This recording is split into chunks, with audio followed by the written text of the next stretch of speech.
Because I'm here to tell you, it's tough. It's tough as hell to be a super success. And anybody that tells you any different hasn't been there, hasn't done that. I personally made over 300 individual financial presentations all over the world looking for money. Another new rule, and we're going to talk about raising capital in a few minutes, but there is somebody, someplace in this world today that will finance every Rufus deal in this room. But it's your job to find him. Well, let me give you a little hint. The biggest difference between me and the audience, high-performance people that are mega successful and the audience, is that we do things that make you feel nauseous. We do things that make you feel uncomfortable. We do things that give you high anxiety, i.e., this is the Quantum Leap barf bag. Normally, we have one on every seat, so you can carry in your purse or you can carry in your pocket like I do. Because whenever I start to get uncomfortable, I know that I'm making progress. Quantum Leap barf bag. We have these between a high-performance person and most everybody else is that they have worked on making sure their emotional checkbook is never overdrawn. And you get that by having good self-esteem for yourself, working on your self-esteem, and helping others build their self-esteem. Because I've already said 2 or 3 times, the more self-esteem we give, the more that we will receive. Most unsophisticated business people, ladies and gentlemen, spend too much time planning. You Lotus 1, 2, 3 these things to death. Prior to founding Great Western Resources, Dan was chairman and co-founder of JPK Industries, an energy company. He also held the position of vice president at the investment banking firm Bear Stearns & Company. He was director of financial planning at Payne, Weber, Jackson & Curtis, president and CEO of Kennedy Industries Incorporated, president of his own consulting firm, OpuComp, and serves as chairman of his personal holding company, Great Western Development Corporation. He is chairman of CanCaddy, founder and chairman of PHG Incorporated, chairman of Firo Resources, chairman of Success Development Incorporated, chairman of Property Tax Consultants Incorporated, and chairman of the Warner Company. Since leaving Wall Street, Pena has had successful negotiations with Credit Lyonnais, British Petroleum, Chemical Bank, Shell Oil, Mid-Atlantic Bank, Chevron, Bank of Scotland, Hunt Oil, Credit Suisse, Citicorp, Texaco, Union Bank, Fidelity, Barclays Bank, Prudential, Onassa Shipping Lines, S.G. Warburg, Bank of America, Security Pacific, Bank One, Home Savings, Coopers & Lybrand, Ernst & Young, and Deloitte Haskins & Sells, and many more. He has also had successful negotiations with the United States, Israeli, Kuwaiti, Yemen, Chilean, Mexican, Indonesian, Philippine, Japanese, and the Netherlands governments. In addition, he has successfully transacted business with the Church of England and the Bank of England.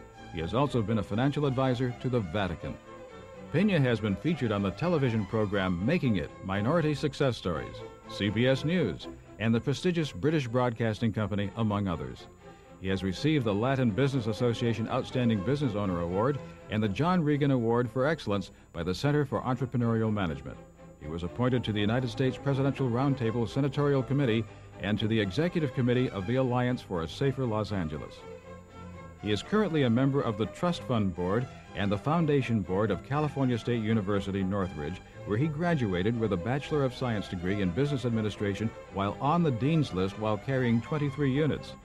He has been featured in many domestic publications, including a Pulitzer Prize-winning article in the Los Angeles Times, Entrepreneur Magazine, the National Law Journal, Robb Report, and Hispanic Business. He has also been featured in dozens of United Kingdom publications, including the Financial Times. Dan didn't always have financial security. He grew up in Los Angeles with his mother and his father, who was a policeman who at one time worked 2 extra jobs to make ends meet. He didn't do well in high school, he dropped out of college, and volunteered for the draft. Dan entered the Army as a private and left as an officer. While in the service, he gained a real sense of responsibility when he was put not only in charge of himself, but of the people who served under him. This was a turning point in Dan's life. After the service, he returned to college with a vengeance and graduated in half the time it would have normally taken. He decided to turn his life around.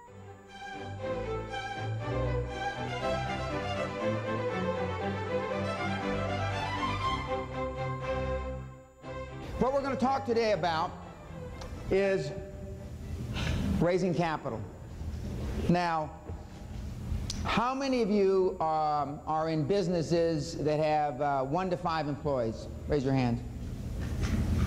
Okay, how many of you don't have a business and you're the only employee, or you got no employees? Okay, 5 to 10 employees. Okay, nobody. Okay, now, what I'm going to talk about for the next 90 minutes is germane whether you have no employees or 1,000 employees. Most of what I'm going to talk about I learned when I had no employees. The first year that I was in business by myself, I did $50,540,000 in business. I had 1 employee, and he's standing up here in a 3-piece suit. Now, I had no money. And so some of the things that I developed the hard way, trial and error. How many of you have made a financial presentation to some sort of financial institution looking for money in the last 12 months? Okay, in the last 1 month, in the last week. Okay, this morning. Well, a couple of you pitched me this morning, so I mean, I'm about like a financial institution, so. Well, that's not enough, ladies and gentlemen. I've made over 300 one-on-one financial presentations on 5 continents. I've been turned down more than this room cumulatively for money. But as I alluded to yesterday, somewhere, someplace, there is a doofus financial institution, and I've heard some funky deals in this group. You have got, not weirder than I've ever heard, but you've got some weird deals in this group. But as weird as they are, you can find somebody to give you money. How many of you live in a community that they've opened up a new bank in the last 6 months? A new branch of a bank, okay? Why do they open up a new branch? Why does B of A or Bank of Georgia, why do they do that? Do you realize when a bank opens up a new branch, that branch has no customers? Do you realize when I looked for money years ago, I would drive up in my car, I would wait till 9 o'clock rolled around, and I would be the first person through the door. And do you realize every new bank that I ever went to, every branch that I went to, I got money out of? By definition, ladies and gentlemen, they have no customers. When Johnny Carson, the former host of The Tonight Show, opened up his bank in Beverly Hills, I was the first customer on the books. I rolled up in my limousine. By this time I had a limousine. My chauffeur woke me up at 9 o'clock and said, "Boss, it's open." I went in there, and a guy named Mark Stasinas, who was the vice president general manager, made me a loan. I was the only person in the bank until about 10:45. Between 9 and 10:45, not one human being walked through those doors. By definition, every single one of you live in a neighborhood or in an area where they've opened up a branch of a bank, whether it's a new bank or an old bank. New banks are even better. By definition, they have no customers. Am I the only human being in the United States that knows this? I think not. Every single human being in this room can go to the branch of a bank that's just opened up and get money. They have no customers. They've got money. I just recently, with one of my partners, you going to a branch bank right now, Doc? I just went through 9 financial presentations in Fresno, California. And Fresno's not such a great place to be, but I happen to be chairman of a company, the Warner Company there. It's the oldest jewelry chain in the state of California, founded in 1867. And I've got a partner named Casey Stevenson, who's a graduate of all the seminars, been to the castle, and helped him get quite rich. And we went through 9 presentations. We interview banks. One of the things that you do is you interview banks. You don't go in there on your knees like most of you. Could you give me some money, please? That's how most of you go in the bank. Some of you crawl in on your belly, and you wonder why the banks won't give you any money. Well, we went through 9 presentations, and I was trying to prove a point, because we're trying to buy several chains, jewelry chains across the country, And I can't go to all the presentations. I don't have time. I'm the chairman of 10 companies. So I wanted to prove a point to my partners. So we had 9 presentations in 2 days. Every single bank, major bank that came in to talk to us, we told them we were interviewing them. We are changing from Wells Fargo Bank because the 90s are all about service. And right now we have what's called a deposit relationship with our bank. We deposit money in, they give us nothing back. Sometimes they give us interest. That's the kind of banking relationship most of you in this room have. Every single one of the 9 major banks told us the same thing. We are flush with cash. In this century, we have never had more money chasing fewer deals. Exactly those words. Ladies and gentlemen, the banking industry is flush with cash. You may not have been able to extract any, probably because you haven't asked. If you are not making at least 2 financial presentations a week, you are pissing into a hurricane. Not the wind, a hurricane. 2, I talk to 2 or 3 bankers a week, whether I need to or not, just to keep in practice. Okay. Second thing, if you are asking money for a project that you need today, you are wasting your time. You interview banks for future financial representation, not today. There's 4 or 5 of you that have talked to me that you need money like you need blood in your veins. It may be too late. You don't go to a bank or a financial institution looking for money the day you need it. You say, we are going to go through an interviewing process and we're going to find the best bank that makes the best fit, chemistry, etc., etc. What you're really doing is you're going to keep talking to banks until you find one that will give you the money, whether there's any chemistry or not. We have been taught historically through conventional wisdom that bankers, lawyers, etc. are taboo. My parents would no more negotiate or try to negotiate an interest rate on a mortgage than they would to jump off of a tall building. It's just not in them. Some of you are from that same vintage, not in years, but in mentality. The financial institutions today, it is a cutthroat business. Bankers will drive across the country. We called a banker the day before yesterday, and I can only be in Fresno this coming Tuesday. And we found a deal. That's after we went through the interviewing process. We found 4 of the 9 banks loved us. 2 of the 9 banks hated us. 2 of the 9 banks were mediocre. So then we send our package, not a financial plan. How many of you have made financial presentations taking a financial plan with you? Wrong. Wrong. You don't take a financial plan. You're interviewing, and then even after you interview, we narrowed it down to 4 banks now, then you call them in and you tell them, well, this is the second round of interview. You made the cut. And this is our package. Without a financial plan, and you have the resumes or profiles of your dream team. Nobody in this room's got a dream team, but now you know from yesterday you should have one, okay? You have some simple mission statement, 1 page. Our goal is to dominate, etc., in the state of Georgia and in Athens County or wherever the hell you are.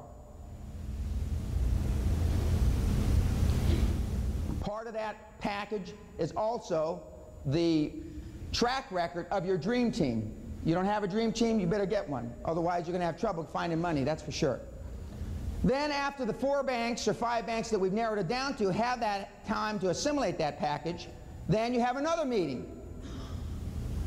And I'm not talking about you give them the package in the morning, you call them in the afternoon. And you go through a filtering process. After they've read the package, maybe only 1 or 2 of the banks will be interested in you. And you tell the banks things like this: what kind of services can I expect for my employees, myself, my directors? And I'm talking about boxes at the Atlanta Falcons games or whatever. You talk about all those things because that's what they do for customers now. We haven't deposited a nickel yet. We haven't showed them one financial paper yet. And all the banks will not go through an interviewing process. And the banks that will not go through an interviewing process, you don't want to talk to. How many have been doing banking with the same bank for the last 5 years? 10 years? That's awful. That is just pathetic. Beryl Crump, the lady I talked about yesterday, the nurse from Canada who went in and just closed her construction business down, that was worth $5 million, was now worth 25 or 30 million. She told me, and boy, I jumped all over her case. She said, I've been doing business, she was real proud of herself. I've been doing business with the World Bank of Canada for 25 years and they never turned me down. I mean, in the circles I run in, I'd be a laughingstock if I told them I'd never been turned down. Donald Trump gets turned down. And since then, she stopped doing business with the Royal Bank of Canada, and now she does it, I forget which bank now. See, all the things you've learned, all the preconditioning that you've had. You know, I said yesterday, the cost of education is nothing compared to the price of ignorance. So just think about that. All the things that you've allowed to slip through your fingers, all the deals, all the net worth. Maybe some of you aren't interested in making money. And this group's no different than almost every group that I talk to. All the preconditioning you've had, your life, is wrong. Is absolutely wrong. Now, see, I'm interested in, as the program says, champagne wishes and caviar dreams. And if you're not, what I'm about to talk about, you might as well just go to the bathroom or go have a cup of coffee. Now, these two ladies, one of these ladies was here yesterday. The lady on the right, Deanne Verdier, she had to go back. She had a financial presentation to make today, and as much as she likes to hear me talk, we're partners. Beryl Crump is the lady from Canada on the left, and they're called my Quantum Leap Assassins. Beryl's only made about $25 million using these techniques in the last 25 months, and I don't know how much Deanne has made, but they own a cable TV station now, and but Deanne's husband had been doing business with the same bank for 21 years. First thing he did when he left the seminars, he went back and they doubled his line of credit on the phone. And I said, you should have gone in person, because if they doubled it on the phone, you should have made them quadruple it in person. Some of you in this room don't have a line of credit, and I'm not going to ask that question, other than the credit cards you have. And if you think those are line of credits, something is wrong with you. Because my son that's 12 years old has a MasterCard. My son that's 14 January 1st has an American Express card. Any moron on the face of the earth can get a credit card now. So don't be feeling proud of yourself because you got credit cards. But if this isn't what you're interested in, and these two ladies have just taken this one aspect of what they've learned from me in the last couple years, and they've made a religion out of it. Because you need money.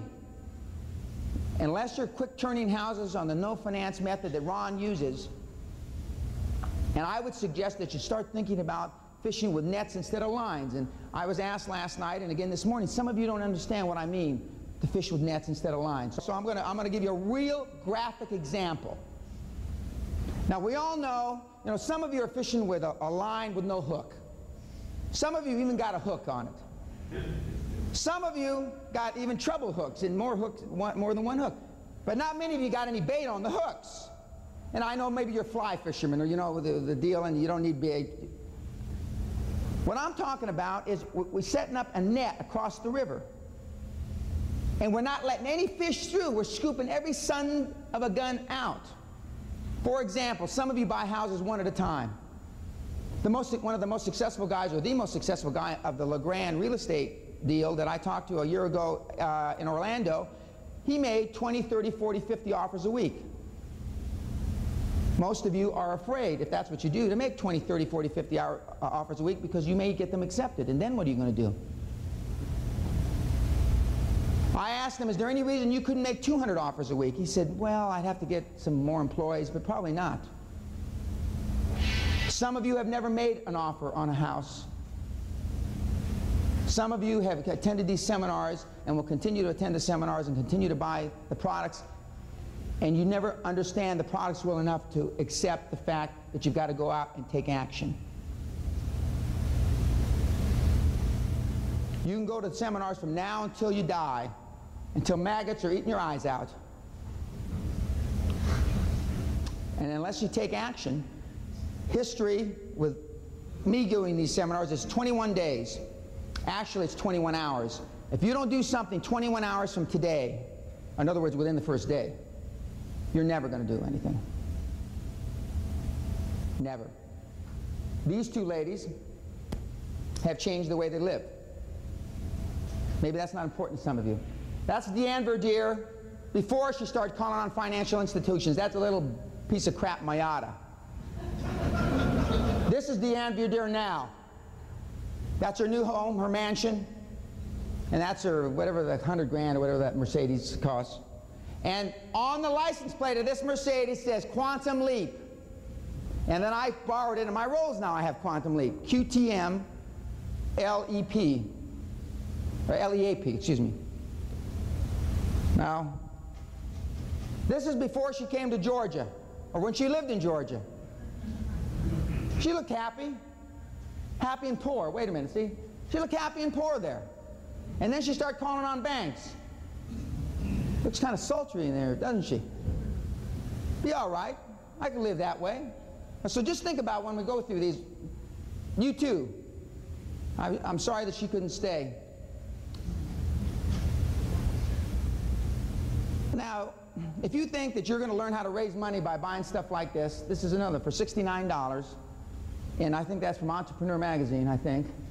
I have got a bridge to sell you in London.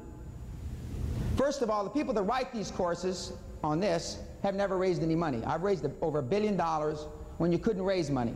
So what I'm about to talk about works. I raised it in the energy industry when oil went from $40 a barrel to $8 a barrel. You couldn't borrow money then. You think banks wanted to finance energy deals? You were nuts. But that's why I went to Australia, I went to Santiago, Chile, I went to Buenos Aires, I went to Hong Kong, I went to Tokyo, and you're saying, I don't have money to do that, Dan. I didn't either. I flew whatever the cheapest way. I even took a boat one time, because when I figured out you get places by boat cheaper than by plane. You know what it is to take a 3-week tramp steamer to Australia? But I was willing to pay that price. I was willing to pay that price. If you're not willing to pay that price, then I would submit to you that you're wasting your time. Now, why in God's name do banks spend all this damn money on these deals? Because they're flush with cash, and you're not smart enough to get your ass off the chair and go in and get it. It's no different than if I stood on the corner outside this hotel and I asked 100 women, would you come up to my suite with me? You can bet your sweet ass somebody's going to say yes. I can't make it any more graphic than that. You don't have the money for your projects because you don't ask for it. And you don't ask for it is because you don't believe in it enough. And if you don't believe in it enough, the bank knows it and you know it, and that's why you don't ask them. Because you know what they're going to say. If you don't go in with as much enthusiasm as you're seeing me show here, the chances of you getting what you want out of a financial institution are next to zero. Most of you are dealing with your financial institution like they did in the last century. It has changed. This is almost 1996. 4 more years, we're going to be into the new century. You've seen Mr. McAllister show you all these modern things that you can do with a PC. Well, banking has changed. It's changed, ladies and gentlemen. The money's there. It's not the money you got to worry about, it's the deal. And what you're really telling me and telling yourself is you don't believe in your damn deal enough to get up off your dead ass and go and ask for the money. It's like the best looking girl in school, you never asked her out. She never had a date. Unless she was good at some extracurricular activities, and that spreads pretty quick. Her reputation, that is. It's no different. I have a young man that works with me. He's the youngest mayor in the United States. His name is Mayor Fidel Vargas. He went to Harvard. When he was home, going to go to graduate school to get an MBA, he went home to Baldwin Park. It's a city of about 100,000 people. And he felt so strongly, he postponed going back and getting a master's, and he ran for mayor when he was 22, and when he was elected, he was 23, youngest mayor in the United States. He wants to own a sports franchise. And I said, we're the five most successful sports franchises in America. And he said, well, the Lakers were one. I said, let's call Dr. Jerry Buss. Oh, I could never call Dr. Jerry Buss. Get your ass on, call Dr. Jerry Buss. We called him 3 times. He called him. Third time he got through to one of his administrative assistants. To make a long story short, Jerry Buss had him up to his box, talked to him, spent 5 hours with him. Jerry Buss said, because I made him ask this question, how many times have you been called, Dr. Buss? You are the first person in 25 years that's ever called. I ask people to call me, and I'm in front of thousands. You know how many people call me a month? 2, 3, maybe. This group's no different. I told Dr. Walker, who picked me up at the airport yesterday, or whenever I flew in, nobody's ever offered to pick me up at the airport, and I spent 3 hours with her talking about her deal. Nobody. And I ask people to call me. My number's 1-800-QUANTUM. Now, there's 2 rules of finance when you borrow money. 1, borrow bucks, borrow big bucks. And then when you have problems, you got partners. If you need 10,000, borrow 50. I've got a pilot named Lenny Knock. His claim to fame, he doesn't do anything, no financial background. He went to college. He's a pilot with U.S. Air. His claim to fame is he was the Bachelor of the Month in Cosmopolitan 5 or 6 years ago. That's about his claim. He had all he does is chase flight attendants, female flight attendants. That's about all he knows how to do. He attended one of these deals. He is now close to putting together $1 million worth of line of credit. He's gone to 20 banks and gotten $50,000 line with each bank. He doesn't even have a business. He's got nothing to spend it on. He's put together the dream team. He believed me. He heard me in January. He went and he got Coopers and Lybrand. He got Butcher Singer in Philadelphia, one of the largest regional brokerage firms in the country, and he got some big law firm. He has bought breakfast for one of them, and I was mad at him for doing that. Because when you go through this interviewing process and you meet these people for breakfast, lunch, and dinner, you will not live long enough to not have where you'll ever have to pay. They will buy you breakfast, lunch, and dinner from now until the next century begins. And I slapped Lenny around because he bought breakfast for one of these doofuses. He's got his whole dream team. He's got $1 million line of credit now, and he's got no business to find. He has no business to buy yet. He actually went out and did what I told him to. He believed me. The guy lives in a castle, he's got his own golf course. Jesus.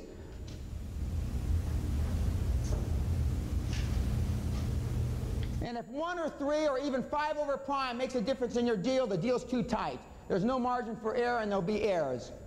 If your deal doesn't pencil out, or the difference between 3 over prime and 5 over prime kills your deal, throw your deal in the trash can.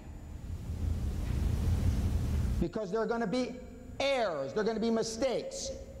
You plan, God laughs. Man plans, God laughs. Well, my deal's got 17% cash on cash, Dan. The bank knows if your deal's only got 17% cash on cash, it's not going to float. Why do you think they all want additional secondary source of payment, collateral, et cetera, et cetera? Because they know your numbers aren't worth a damn. That's why. I've never seen a set of numbers that were right in 25 years. So yours aren't going to be the first. I said this yesterday. If your deal is so tight that that makes a difference, your deal's no damn good. But instead, you'll try to fix it. Well, I'll make it better, Dan. instead of turning the key even on a concept.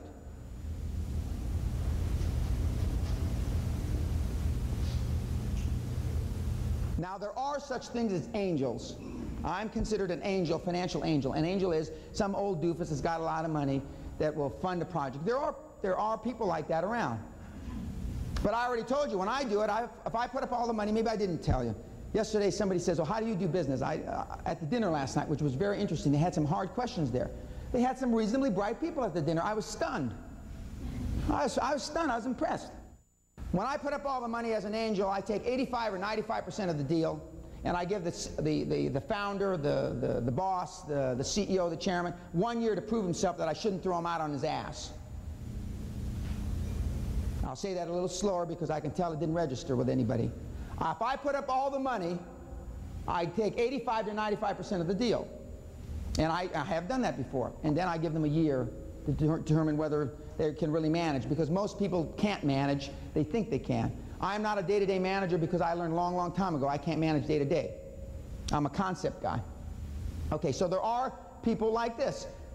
The angels to people in this room are, they try to get the money from their mother-in-law, father-in-law, relatives, etc., etc. There's a project in here that has 80 investors in it, and they've raised over $5 million over the last 5 years, which is an average of about $60,000 an investor. And some of those may have been forms of angels, but most of you, I would submit to you, are not going to find financial angels. And why aren't you going to find financial angels, ladies and gentlemen? That's exactly because you don't ask. You just don't. And why don't you ask? Because you don't believe in the deal enough, or because you don't want it badly enough. Bank mergers give states a chance to get funding pledges for small businesses. Another opportunity. When you see two banks merge, normally they have changed their whole lending philosophy to adopt either the Bank A's or Bank B's. That is a grandiose opportunity for people like you to go in and get funding. Recently there was a merger of two women banks in Southern California. I told the ladies that I happened to be talking to that week, ladies, how many, I was in front of a group of women, and if you can imagine this, National Association of Women Business Owners, NABO, has been sponsor for my seminars. It's hard to believe because I'm just not a NABO kind of guy, you wouldn't think. But I told them the truth. I didn't tell them what they wanted to hear. And they wanted to know how to raise money, so they brought me in, and I told them. When banks merge, it's a tremendous opportunity. You can read in the Wall Street Journal, or what paper do they have in Atlanta? Atlanta? Constitution, okay. It's a tremendous opportunity. Just like when new bank branches open, and it's even better when a bank comes into town that's new, that hasn't been there. God almighty, you ought to sleep over with a tent out in front of their door. Two private equity funds formed to focus on lending to small businesses in the state. How many read the paper here every morning? That's where I get these things. They're not always out of the Wall Street Journal. Sometimes they're out of local papers. I mean, you ought to be, when you see this, you ought to be calling these people up. I still call them up. And if I still call them up, God almighty, what should you be doing?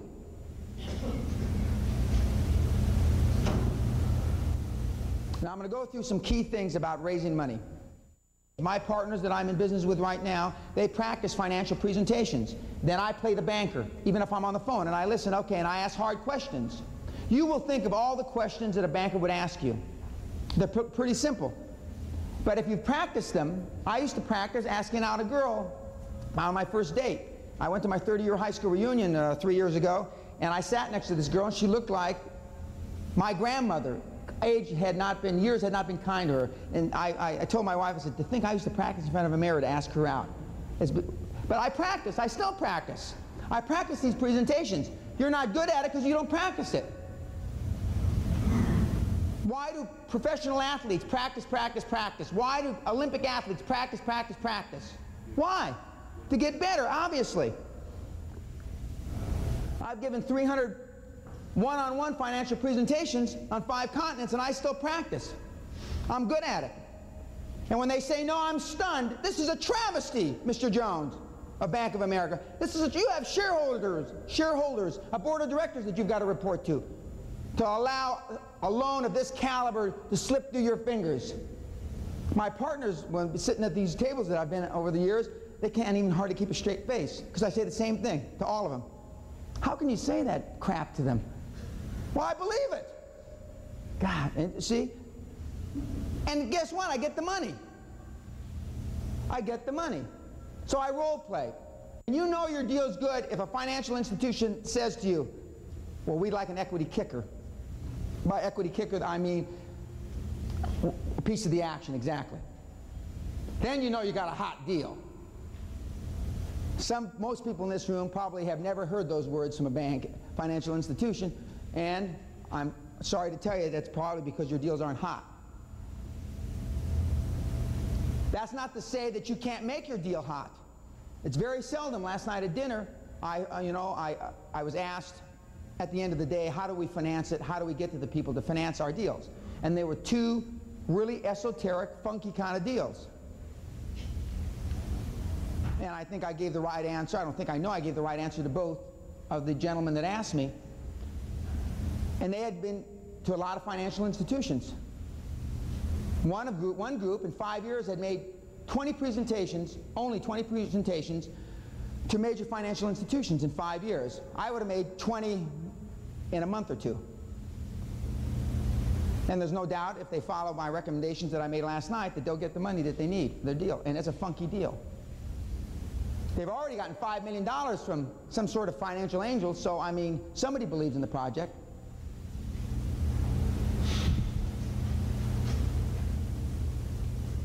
You always want to borrow more than you need.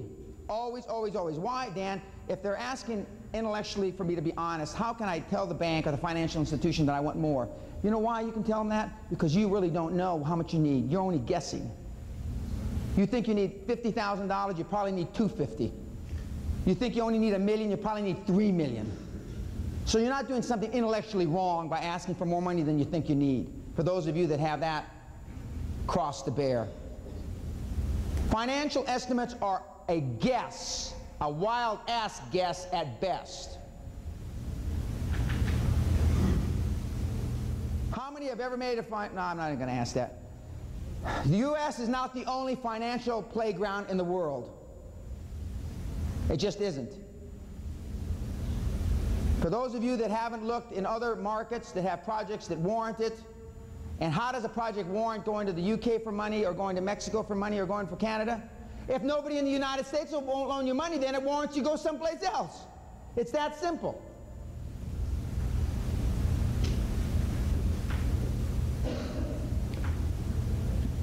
During the interviewing process, you want to develop a relationship. And how many deal with banks today that are what I call pool lending, where the lending decision is made at some regional place? Do you know? Okay, nobody knows. You want a banker that can make the decision himself. One of the first questions I ask in the interview is, what is the lending limit of your banking institution? When you ask that question, you will separate yourself from 99.999% of the people he's ever talked to. I've heard bankers tell me, I've never been asked that question in my entire career. What is the lending limit of your miserable, scrawny bank? Then when he starts stuttering and he starts salivating, then you say, secured and unsecured limit. Second question, what is your lending limit, you doofus banker?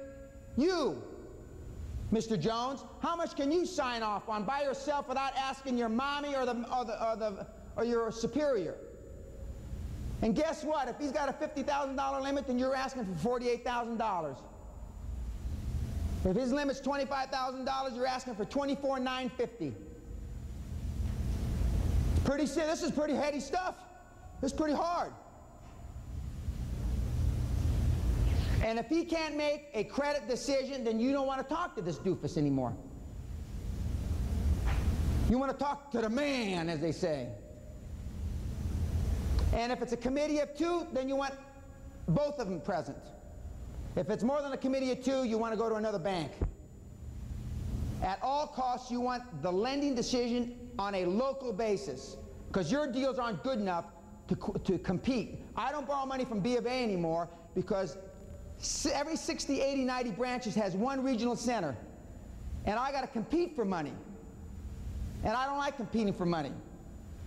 Because banking, at the end of the day, is a personal relationship. If my chemistry is good with you, and it's not good with you, when one, I probably won't get the loan, and two, when we have a problem, because she believes me more than him, she's going to cut me some slack. That's the way life is.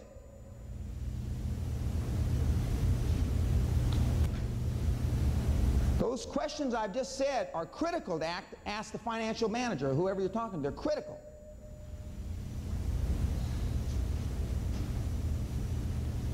I've already said you don't go in with a business plan. In 25 years, ladies and gentlemen, I have never written a business plan. 25 years. Never.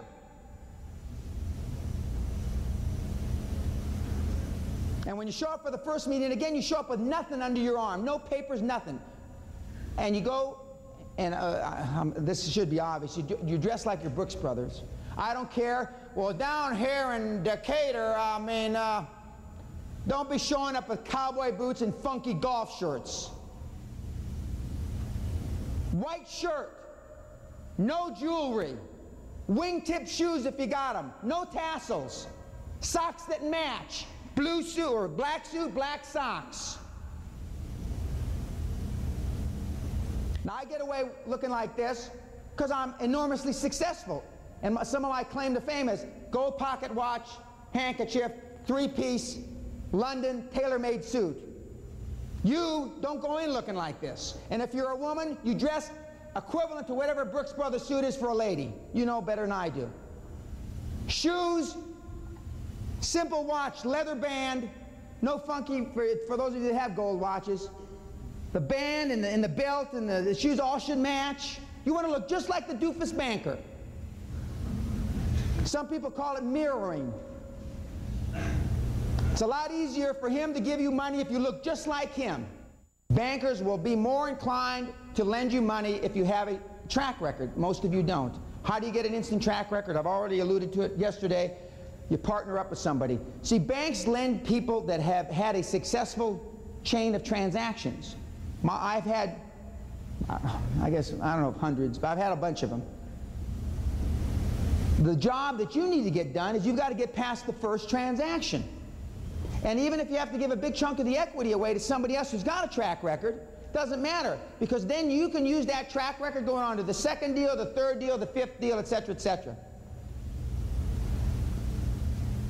Most of you lack the skills to sell your vision with clarity because you don't practice, and the travesty really is because you don't believe enough in it.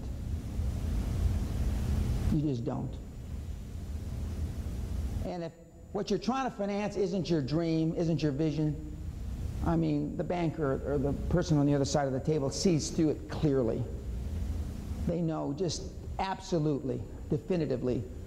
Because at the end of the day, they want to feel down deep inside, warm and fuzzy, that this person or this person will do whatever it takes to pay me back the money. And if you don't believe with all your heart, then you're not going to, you know, go that extra mile. That's what they want to believe. And most of you don't believe passionately in what you're doing. And that's why it's very easy for me to say you ought to turn the damn key. Just walk away. And look for something that you can passionately believe in. Is that so difficult? You want to position yourself, and I already talked about this yesterday, audited financials, probably hardly anybody in the room's got them. If you had audited financials, you doubled your opportunity to borrow money. And if you have audited financials from Big Six, you increase it another 25%. It's that simple. In a small town, you want the other banker to know that you're seeing the other banker. In Graham, Texas, I'd go to lunch at the club where everybody went on Tuesday and Thursday because I knew that Tuesday was Rotary, Thursday was Kiwanis, and I knew the doofuses either belonged to one or the other, so I'd be sitting there with the other banker from across town. You can do the same thing in big cities. The secured lender is the financial Bible for financial institutions. I would definitely suggest to you that you should subscribe to it. Every funky bank, financial institution in America is listed.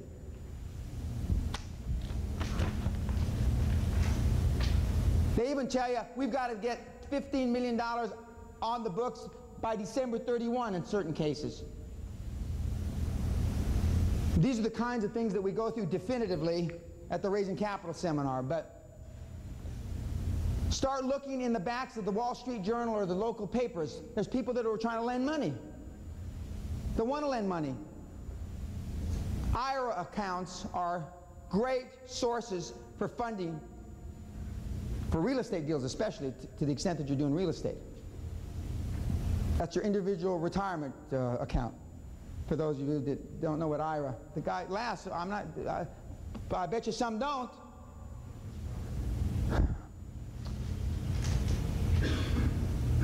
Virtually everybody in this room will have to put their personal guarantee. If you aren't willing to put your personal guarantee on a transaction, then don't waste your time going to banks. I hear people all the time saying, I'm not going to sign on this deal. If this deal can't carry itself, then the hell with it.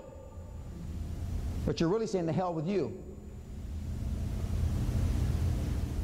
Everybody in this room, unless we got some sleepers here I haven't met, is going to have to put everything they own on the line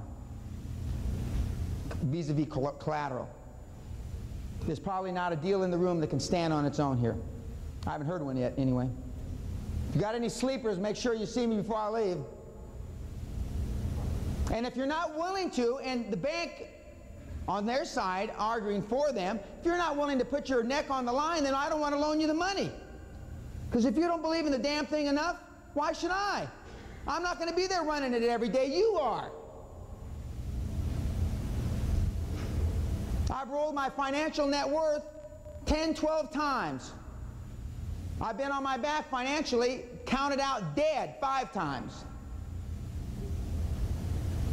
Now 85% of my money is in an irrevocable trust, so I can't roll it. But the other 15% I sure as hell roll. There are red flags in deals that banks look for. 1, I've already alluded to whether you're willing to put your neck on the line. 2, who's in the deal with you?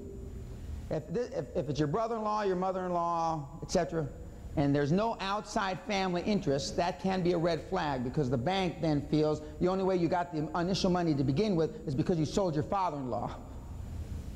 That is not a real good indication of strength of a deal, because everybody's in the same family. Doesn't necessarily kill a deal, but I like to see more than one last name across the page. And I don't mean for the women that use their maiden name. I don't mean it that way. Another red flag the financial institutions will look at, and contrary to what you've been told, it is not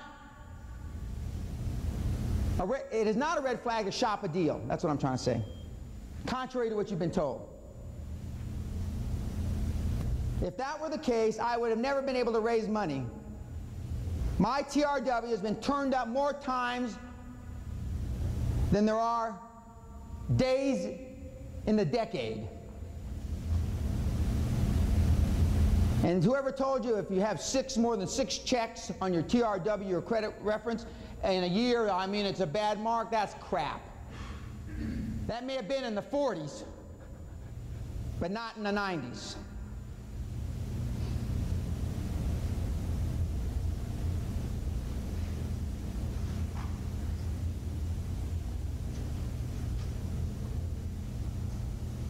Now, I put down evaluation of business plan because even though I tell you don't need a business plan, everybody in the room is probably going to use one anyway. Because you don't believe me. So if you do, you can have a business plan made up in between 3 and 10 minutes. All you have to go is there's 50,000 software packages. You just go out there and plug in the numbers, and it zips out all the boilerplate junk, and you got a business plan. Now, My recommendation, and when I say that, it really means morons, please, God, listen to me. You ask the financial institution, the banker that you're talking to, do you think you could give me a copy of a proposal that has been passed through and okayed by the bank, and you can redact? Redact means blacken out the names. And you know what? They'll say yes. And they'll give you a business plan that actually worked. Then you don't even have to write one yourself. And they'll give it to you because they'll be proud of the, oh yeah, this is a deal that I got through and everybody said I couldn't get it through. And then they'll give it to you.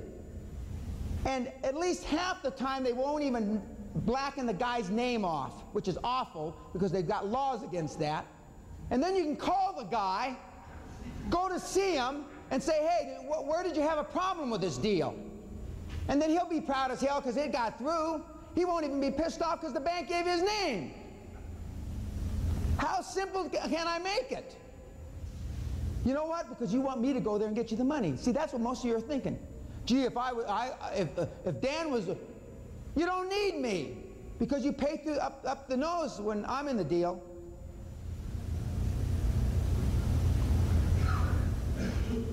Now, we've gone through a lot of things that you have never heard before. Would the audience agree? Yeah. Okay. There are 50 other things that I could go over, but because of time, we don't. 3 of the things that are crucially important are role-playing, going to banks that are in a lending mode. And by the way, when I call up to interview the bank, I say, may I speak to, I want to talk to the senior lending officer. And you get them on, this is, now I have assistants that do this now, but when I used to do it, yeah, this is Dan Pena. Is your bank in the lending mode? I ask them flat out. I don't want to go down there and waste my time and find out the FDIC is closing them down next week. I ask them flat out, are you in a lending mode? Are you in a lending posture? You got money to lend? I jump right on their case. They ask why. I say, well, I'm interviewing banks. I'm new in town. I'm looking for a new banking relationship, a new financial relationship. I ask them that question. And another thing that's crucially important is the role-playing, as I've said a couple times already. I mean, believe me, if you practice for 2 or 3 or 4 hours before you go in, you'll feel so much more at ease. I had a group, I worked with a group of young Hispanic kids. I call them the Mexican morons. They all went to Harvard, as a matter of fact. Fidel Vargas is one of them, the young mayor. And the Mexican morons, I know there's one William and Mary guy in there. There's 4 Mexican morons from Harvard and 1 from William and Mary. And they've all got MBAs or law degrees. And we had them role play a deal. They were going to go in against a big insurance company. And they role played, and they showed up. They made the appointment at their lawyer's office. Another thing, for those of you, all the banks will come and see you, by the way. I'm not talking about you going there. I'm talking about them getting off their dead ass and come and see you, by the way. You're not going to the bank. Write that down. You don't go to the bank. They come and see you. And preferably they come and see you at your accountant's office or your lawyer's office. Because you look professional. Try to act professional, like you've been doing this before. So they came to the Mexican moron's lawyer's office. Of course, one of them was a lawyer, so, I mean, they came to his offices and they got the conference room and they made the appointment at 7 o'clock on the Saturday morning. 7 o'clock on Saturday morning. And the guys were role-playing, and I was out of the country, and they're all phoning me all hours of the night, and they said, well, what about this question? And then they showed up for the meeting. My Mexican morons were wearing suits. The other side, one guy showed up in golf clothes, one guy showed up in tennis. I mean, the leverage never shifted. I wasn't there, but when I finally called on one of them on their cellular phone, they were down on Elvera Street, which is where you have Mexican restaurants are in downtown LA, drunk on margaritas about 11:30 in the morning because they had done it. They had slammed the insurance company. They were prepared. One was the hard guy, one was the easy guy, and if you have a partner and you go, one should be good cop, one should be bad cop. Oh, screw this bank. We don't want to do business with them. Bad cop, good cop. And they had slammed these guys. I was so proud of them. They were drunk on their butt. because they were, just like Dan said. Now these kids, some of you said, well, they went to Harvard and they had MBAs and law degrees. They're 24, 25 years old. They're kids, babies. I don't care where you went to school, you're still a baby at 25. And they slammed this insurance company. They were so proud of themselves. It worked, it worked, it worked. It does work. So role play, practice. And again, the cost of education is nothing compared to the price of ignorance. You are getting more good stuff about raising money here than you've had in your miserable lives. I told a man outside, of all the stuff I do, and we just developed this program this year because I thought everybody knew this. Boy, was I wrong. I thought everybody knew everything that I'm talking about going to banks that just moved into town. Nobody knows it.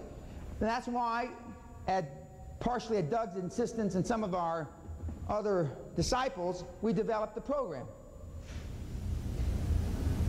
It's, for the people in this room, it's easily, not taking anything away from anybody that anybody else said, it's easily the most important thing that you'll hear during this conference, is how to raise money. Because virtually everybody in the group is looking for money. And it's easily the most controversial subject that you'll hear today or yesterday, because it's perceived by you guys as the hardest, when in fact it's the easiest. Conventional wisdom, ladies and gentlemen, is almost always wrong. It's almost always wrong. The methodology that I've described here in the last 60 minutes enabled me to do the following. I say insurmountable tasks because that's what people have told me they were insurmountable. They weren't insurmountable because I did them. I got a $20 million contract with the federal government with no employees, office space, only a phone and a leased fax machine. $50 million in revenue my first year in business. Bought a foreign subsidiary from a Fortune 200 company over the phone on New Year's Eve. Bought a $150 million company from a multi-billion-dollar foreign parent when they didn't want to sell, and turned $820 into $400 million. Some of you have got acquisition candidates or things you'd like to buy, and the other side doesn't, they're not for sale. Well, I never look at anything that's for sale. I only go and buy things that aren't for sale. You can make people sell you assets they don't want to sell. I am about to buy a note bank from Wells Fargo Bank from a company that doesn't want to sell to me. I'm going to buy the note from the bank. I'm going to force him to sell to me. It's the best thing for him anyway. His two sons are taking the company down the toilet. There are ways to do things that you have, that heretofore I thought everybody knew about, but virtually nobody knows about. And that's why, I don't know if I'm the most qualified guy in the country talking about it. I'm certainly one of the most qualified. I'm certainly the only one that's talking about it that's actually done it. Ross and those guys don't do these seminars. About this tall. But when he's feeling short, he stands on his wallet.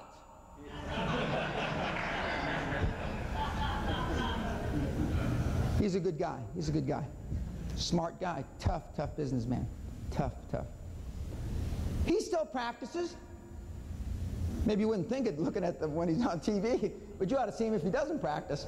But I mean, if Ross Perot practices, why wouldn't you want to practice? You just think about it. I mean, now, these are the kinds of things that I was able to do, and starting from nothing, and because the kind of growth that I look for wasn't arithmetic. You've been taught that growing by 5 plus 5, that's growing to 100%, and you've been taught that's good. I don't even consider it. You know, 5 times 5, 5 plus 5 squared. My kind of growth is 5 squared times 5 squared. There's a big difference between 10 and 625. Would you agree? That's the kind of growth that is possible when you use the tools, the financial tools that I've just described. An airline pilot that's raised $1 million for a line of credit. By the way, that line of credit is all unsecured. He's had a call on dozens of financial institutions. Dozens. And what he does, because he's a pilot, now you'll say, when I say this, you're going to say, well, that's why he was able to do it. He flies to a lot of cities. He's got dead time, as they call it. He calls on banks in all those cities. I said, why don't you do, you know, I always try to do 2 or 3 things at the same time. When I'm on the running machine or the Stairmaster, I'm on the phone and I'm watching CNN. When I'm just on the phone, I normally go on the cancer box. The cancer box is the thing that gives, you know, a tanning box. Because if I'm going to, I don't want to make sure, I may just be wasting my time talking to you on the phone, at least I'm getting a tan at the same time. He started to, and look, it's a marginal shift. Remember I talked about just marginal shift for a geometric result? He decided instead of sleeping 15 hours when he's in Philadelphia or Dallas, he'd go call on a bank. And guess what? He heard me say it in January of this year in Orlando. It is now December, and he's got $1 million worth of credit, $50,000 at roughly 20 banks. Not every city he stopped in was there a receptive bank. Oh, well, gee, he got to fly for free, Dan. I could do that. I could do that if I was flying all over the country. Like hell you could. There are people in this room that will not call on financial institutions, irrespective of what I've just said. So I'm talking to you, to the handful that will. It's not difficult. There are 3 things that are critically important. 1 is role-playing. 2 is having financial institutions come to you. And 3 is to make sure that you're absolutely impassioned with the idea, the project, and you have to sell that passion, that enthusiasm to the financial institution no matter what. Because if you don't share that enthusiasm and that passion with the financial institution, the bank's not going to be interested. They're just not. You know, as a subcategory, I mean, you ought to be calling on financial institutions that just showed up in town or just opening up branches. Because most of you, with 1 or 2 exceptions, a branch can fund your deal. Some of you that need a lot more money, then maybe a little branch in a little podunk town in Georgia can't. But you've got to go where the money is. I don't know how many banks are in town here, but there's got to be a whole bunch of them. And there are other non-traditional methods of finance, like insurance companies. I already talked about IRAs, individual retirement accounts. There's brokerage firms, investment banking firms. There's merchant banks, and merchant bank are more European, and they've started a few here. Merchant banks, the perception is they'll actually take a risk with you. Most of the projects that you're trying to fund haven't been thought through, haven't been planned around recessionary times. I mean, all your projections and all to the extent that you've got business plans are all postulated on everything's rosy, nothing's going to go wrong, and everybody be happy, and, you know, the check's in the mail, you know, and the IRS is here to help you. And that's not what the bank wants to hear. One, the bank wants to hear that no matter what happens to the project, you're going to pay. I am proud to tell any banker I have never, ever stiffed a bank on principle. I haven't always given them the money when they wanted it, and I tell all the guys this. I say principle, I never say interest, because there have been times in my career where there wasn't any interest to give the bank. There's not a banker in America that wouldn't kiss my backside to have a guy that's always paid his principal back. So, I mean, it goes without saying that, I mean, the deal's got to be financially viable. It's got to be financially viable. But even financially viable deals, if you're not calling on a lot of financial institutions, you're not going to get them funded. You just won't. I'll tell you what I read. Okay. I read Fortune, Forbes, Wall Street Journal, LA Times, the Financial Times in London, The Economist, which is a magazine, Unsecured Lender. There's a National Association of Secured Lenders, which I would get on their mailing list. There is a... I read in the back of newspapers where they, you know, where it says business opportunities and stuff like that.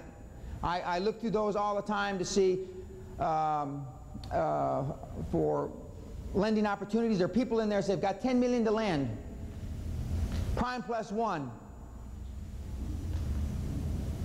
I mean, there's people in there, I've seen them as high as got $1 billion to lend. I call, or have called, virtually every bank these ads that I've just shown. I have somebody call, or I call.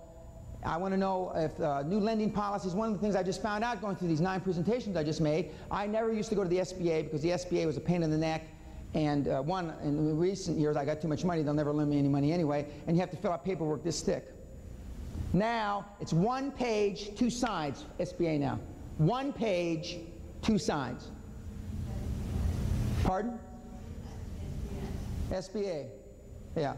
And so now I've told people, and I've sent some people to the SBA in recent months because they've changed their policies. Although you read in the newspapers, like the SBA writes off billions of dollars like I, brush my teeth because of bad loans.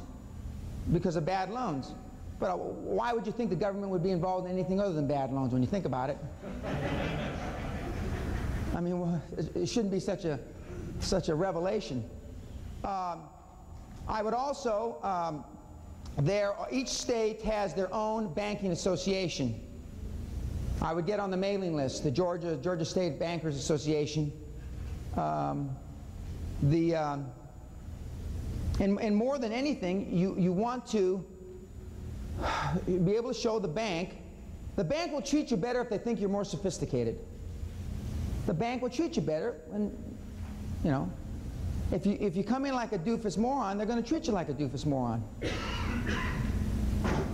And you become more sophisticated with financial institutions by talking to a lot of them. I get letters or voicemails. Well, I went into the bank and they asked me for a business plan, and I sent them back, how many banks did you call on? 1. Whenever I get questions like this, I know they called in the first bank they went to. The guy wanted a business plan, so they didn't call in anymore until they called me. Didn't work the first time. I would submit to you, you make 4 or 5 appointments a day. Oh, another thing. You don't want you want these meetings to be 30, 45 minutes max. You don't have all day.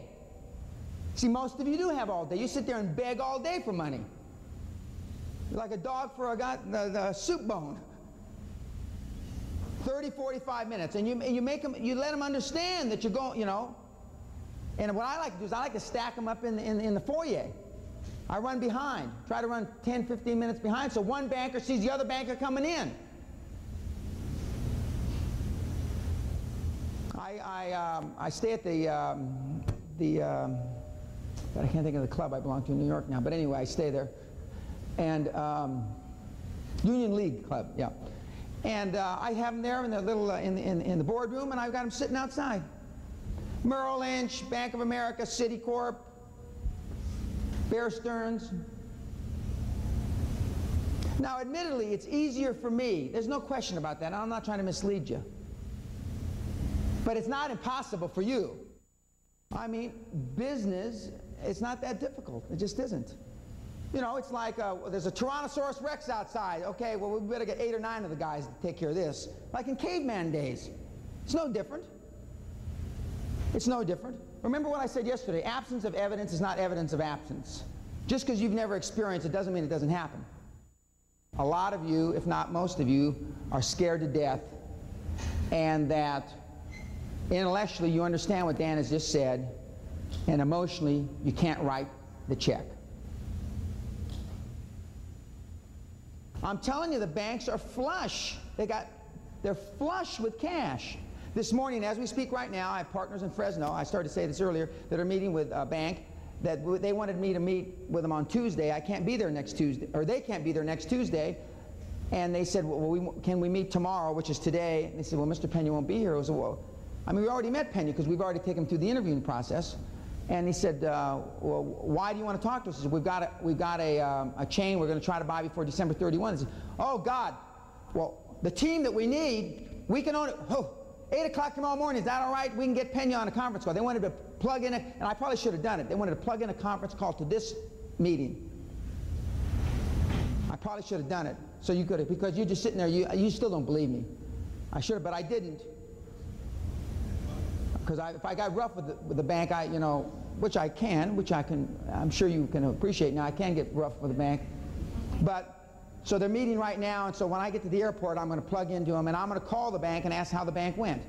And one of the other things that I would recommend is you ask the bank, how can I make this presentation better? You also start with the mooch bank first, the bank that's least likely to loan you money, so you can practice. Then you ask them, how could I make this presentation better? And they'll tell you. Well, first of all, if when I shook your hands were clammy.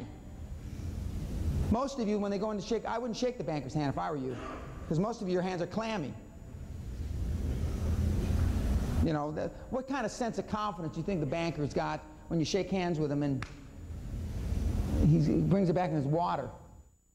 Track record. It's all about track record. One of the only things I bring to an equation for a deal, as I told the people last night at dinner, is 1, I can get in to see almost anybody, and 2, I can get in to almost see anybody right away. And that is tremendous leverage. Like I told somebody at dinner, some of my partners, I've got a 25 or 25-year-old Cornell graduate who's a partner of mine, and she was calling up the big 6 just like I told her to, and they were giving her a hard time, and I had to kind of cut to the chase, so I called the regional partner, Coopers & Lybrand, and Coopers & Lybrand had 2 partners and an associate there in 36 hours. And so we kind of cut to the chase. I'm not telling you that it's not difficult, ladies and gentlemen, but if you want it bad enough, you can do it. All you have to do is make the calls. Success in selling is smile and dial.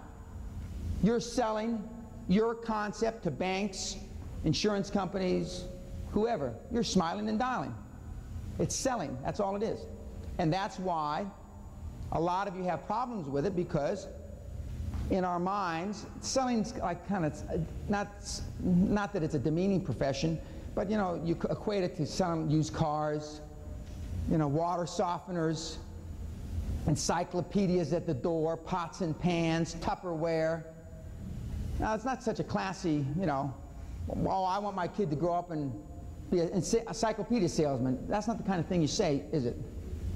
And that's one of the emotional hurdles you have in doing these kinds of things. I'm a salesman. I just sell big things now. I'm a concept salesman. I'm a great salesman. There's not too many better salesmen in the country than I am. But I took my skills from selling door to door, selling insurance. No, I sold real estate first, I guess. Sold insurance, stocks and bonds. Then I sold companies. Then I sold banks, and then I sold countries. I've done business. I've sold the U.S. government, the Indonesian government, the Japanese government, the Kuwaiti government, the Chilean government, the Israeli government, the Canadian government. I've just taken my skills. After you're selling governments, not too many people to sell. Now I've started back at the bottom again. I'm trying to sell guys like you. It's a bitch. It's a bitch. Because this is as tough a sale. This is as tough a sale as I've ever tried. Trying to convince you can really do it when you know you can't. You don't think that's hard? I was talking to a guy here that wants to make steel frame houses. And I told him, he says, well, intellectually I believe it because you told me, but I don't believe it because I haven't done it. And that's basically where most of the people in the room are. Bad credit. I'm not going to ask you how many have bad credit. That's not fair. Okay. I used to ask that question, but now I'm a kinder, gentler Dan.